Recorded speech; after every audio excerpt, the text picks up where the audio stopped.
నారా చంద్రబాబు నాయుడు.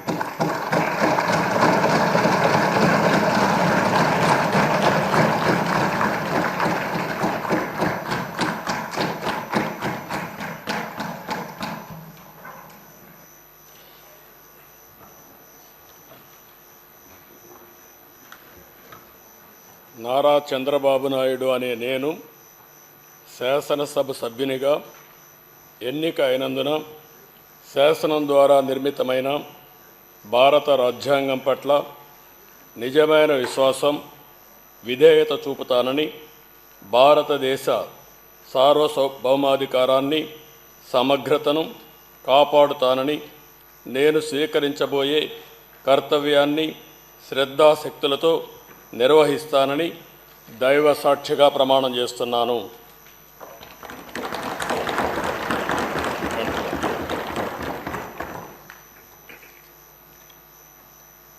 ఆంధ్రప్రదేశ్ శాసనసభ సభ్యుడైన నారా చంద్రబాబు నాయుడు అనే నేను సభ నియమాలకు కట్టుబడి ఉంటానని, వాటిని అనుసరిస్తానని, సభా మర్యాదలను పాటిస్తానని, సాంప్రదాయాలను గౌరవిస్తానని దైవ సాక్షిగా ప్రమాణం చేస్తున్నాను.